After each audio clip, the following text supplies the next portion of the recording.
Captain Insano shows no mercy. Straight cash, homie.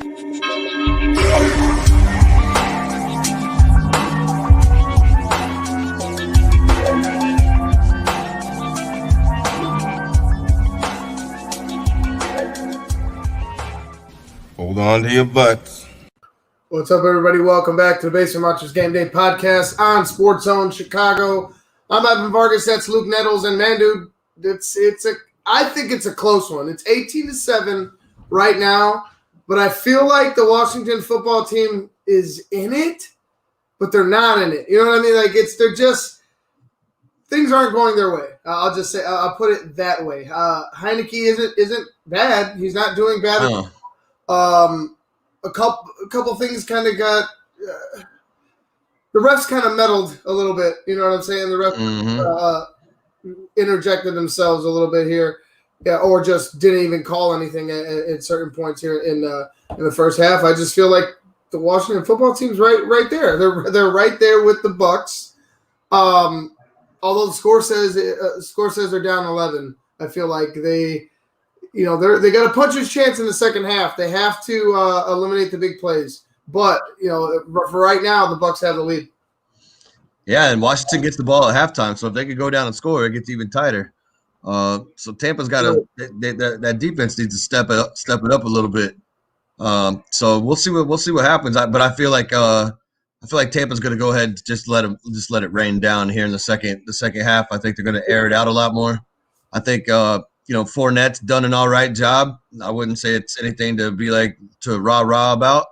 But it's been effective. It's been effective enough for them to have to bite on the play action and for them to get some passes down the field. I think they're doing all right. But yeah, Washington scores this drive. Like I'm going to pucker up a little bit if you know what I mean. No, I feel you. I just just looking at it, they're going to have to. Washington's going to have to start taking their shots a lot more. The wide receivers need to make plays. And their defense needs to they've done a better job. It just initially, I think they weren't ready for the speed of the playoffs or the speed of the Bucks. Mm-hmm. They kind of got them flat-footed. Right. The Washington defense, that is, and I feel like the second half is going to they're going to relax. They're going to kind of get a little feel a little loose, and they're going to try to start making some plays on Tom Brady. They need to get home if they want any chance against Tampa Bay. The thing is, the Bucks are doing a great job keeping Tom Brady upright. Mm-hmm. Yeah, no, the line you can't be mad about it. I know they've moved Wirfs. I put him on the right. I think Donovan Smith has been with Chase Young most of the day today, but for the most part, I mean that they've like you said, they've kept Tom pretty clean. You can't ask for too much more there. They brought in Gronk a few times to help out with some blocking schemes, so that helps too. Hopefully they can hold it up, and I mean they can't. They need to come out and be able to, like, Leonard Fournette needs to be able to come out and run this ball in the second half. Because like I said, if they score here, maybe him coming out and running it in the second half isn't the best idea. You might want to start throwing it to get another touchdown up on them, because you don't want to get in a real tight game with Washington, because they're, like I said, their defense can come up with a big play at any time. Right, we saw a big play happen in the last game with the Rams. A pick six that changed the tide. Yeah, it changed the tide, and it was at the moment the Seahawks needed to strike. Mm-hmm. It backfired on them. I feel like if the Bucks really want to win, if they want to stay out of a dogfight late, they're going to have to take their shots early. The thing is that Washington's going to have to as well. Mm-hmm. I don't trust that offense taking shots. Although, like Heineke's played well, man. I can't knock him. He's 10 of 18. That's efficient. 130 yards. He has a pick, but that pick was tipped at the line. Right. Fluttered in the air. Your boy Murphy Bunting, who just continues to make play after play, like big play after big play for the Bucks, came up with the interception, and that led to I believe the first touchdown. Mm-hmm. Yeah, he's, like I said, he's good, man. Like I said, that defense, now that Winfield Jr.'s got another, got a season under his belt now. He's starting to look real good. So Carlton Davis, he's 50-50 with me. he's okay. You know what I mean? I'm not gonna raise my eyebrows over him or anything, but he's all right. He has been burnt a few times this year, but this is the NFL. I'm sure at some point everybody gets cooked. But maybe he can turn into something too. So, like I said, if that front seven, I imagine some of the front seven will probably be gone next year, which is sad. I wish they weren't, but there may be some people moving on from that front seven, but. This offense, if they can get it right and get it going, obviously they're going to have to put up more points now because Washington's proven they can score. They have to put up more points now, but if this offense could get rolling in the second half and they could carry that momentum into next week, no matter who they play, I like their chances. Yeah, I like their chances too. I mean, they can score quick, and like you said, the three-headed monster, well, it's not even a three-headed monster. They just have an abundance of playmakers. It's any one of the guys at the skill position can make plays, and at the running back position, we know it's Rojo. So if he gets healthy and Fournette's contributing, and actually, like I said, Fournette, I feel like he takes plays off. I feel like he's like, all right, this is the time where I don't give my all, or right. I don't know what. I just feel like he takes. Mentally, he takes plays off. Physically, he's there. He's just not 100%. You know what I'm saying? Whether it be, oh, hey, you got a pass block because you're not going to run. We're not running right here. We're passing right here. You're going to have to pass block. Get ready to take on a fucking linebacker. There's like things like that. I feel like he probably has a problem with. But other than that, man, as long as he keeps contributing for the Bucs, they're sitting in the driver's seat right now, 18-7, and. Honestly, I feel like it should be 18-14. Like for some reason, I feel like this should be a 3-point game going into the second half. It really has that feeling. So the Bucs can't screw this up. Can't screw this up. They need to go ahead, like you said, take their shots. Yeah, and the Todd Bowles needs to leave the defense doing exactly what it's doing. Just let him go. Just let him go because this is a fresh kid, just got signed December 8th. Like, he hasn't played in the NFL. So, I mean, like, we should just be sending everybody or at least 2 or 3 people at a time just to, because like you said, he hasn't dealt with much of it. So I think Todd Bowles needs to, and I think he will. I think he'll let him continue to go ahead and blitz and throw that pressure on him, force him out of the pocket.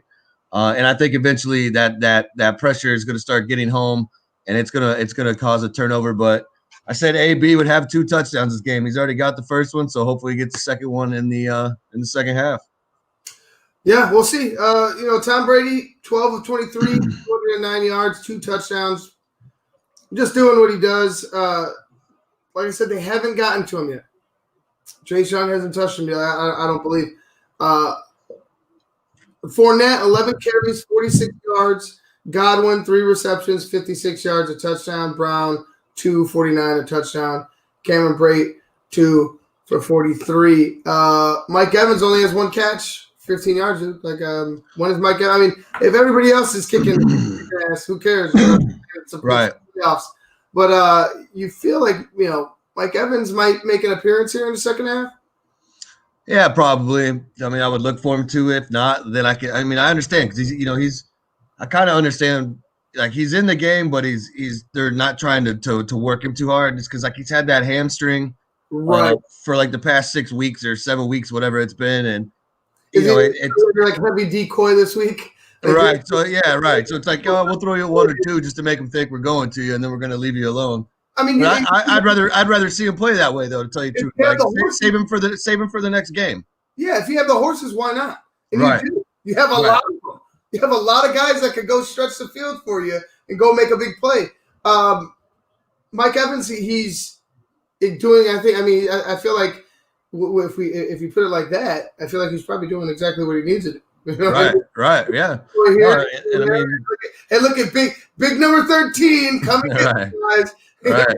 Ball's coming here. Yeah, but right here. Come on. I feel Mike Evans maybe possibly in the red zone, like more than likely. Yeah. He'll probably get a jump ball, see if he get a touchdown on the day. I don't think they're gonna try to go to him too often. Let's just say. No. I think that his day is going to be. I mean, unless we're wrong, unless that hamstring feels good. But like you said, you know what more than I do about the ongoings of the Bucks. But if that's the case, they're doing exactly what they need to. Yeah, and also, I mean, you got to give kudos to Mike Evans, man. He's the only player in NFL history to put up 1,000 yards for 7 consecutive years. Rookie to now, every single year has been 1,000 yards. So, he's a damn good receiver, man. He's definitely somebody I would build around. I think if you got the quarterback and you got a guy like that, like you can definitely build a team around those two guys. The crazy thing is, a lot of those first 4 or 5 years were with Jameis Winston. So, it's kind of crazy that you put the 30-30 stuff together and then you think Mike Evans has had 1,000 yards every year. Like, wow. So, yeah, props to him. Like I said, hopefully, Hey, crab legs can sling it. Yeah. Oh, yeah. Crab legs can sling the ball. That's one thing. Like, you can hate to eating W's. I think that's the stupidest thing I've ever kind of honestly, every time he does it, I'm like, Jameis, I cringe. It's a cringing thing for me. Right. I'm like, ugh, stop doing what you're doing right now. But he could throw the football. He could play quarterback. I would like to see him with the LASIK even on the Saints, but then I don't know if they're going to go with Taysom Hill or him. I'd like to see him with a competent head coach and an offense that suits him. Oh, then I guess he's not coming to Chicago. Oh, please don't. Well, Chicago doesn't fit either of those statements you just made either. So why would you? It's like throwing gasoline on a fire. Uh-huh. But no, I agree. But I mean, like I said, the dude. Still, even when he threw 30 interceptions, he led the league in passing. So I mean, and they didn't have the line that Tom Brady has today. They didn't have any run game whatsoever. So I don't know. I mean, I think he just was at a bad spot at a bad time, and he just happened to try to force things. I mean, some of the time when he was getting chased out of the pocket, the line was breaking down, and he was running for his life and just tossing him up, which he probably should have threw out of bounds. But that's in the moment, So I don't know. Like he'll probably be somewhere else. But then Sean Payton's already come out and said our next quarterback's already on this team. So I don't know if that's referring to Jason or I'm saying Jameis or Taysom, but I think that's what he said. I think you go with Jameis. Honestly, I think you go with Jameis. If you're the Saints, I know we're straying away from the game going on right now, which is Bucks and Washington football team. I could see Jameis. I could really see Jameis being the starter and them still using Taysom Hill in the Taysom Hill package the way that they like to use him, and still get production from him. I really do. Yeah, as long as he has a running game, which they have Kamara, I think that that limits a lot of his mistakes. Just like we talk about with a bunch of other teams. Like if the running game gets going and the quarterback only has to throw 27 times and can put up 200, 250 yards, then you're good. So I mean, like I said, Jameis never really had a good running game while he was in Tampa, but like I said, down there they got Kamara and they got Latavius Murray. So I could see it. I mean, why not? I mean, if there's probably nobody that you love coming out of the draft this year, then let him buy time. I mean, you could probably get him pretty cheap, and you could sign him to like a 2-year deal until you find somebody that you really like, and then bring them in. Yeah, it sounds like a good idea. Well, anyway, we're gonna go ahead and get out of here, guys. We're gonna get to you in the post game. It'll be a short post game because I need to get some rest. It's gonna be a big day tomorrow as well.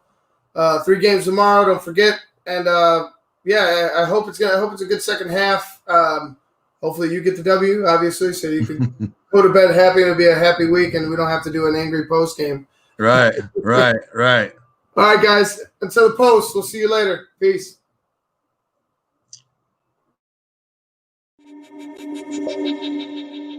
Captain Insano shows no mercy. Straight cash, homie.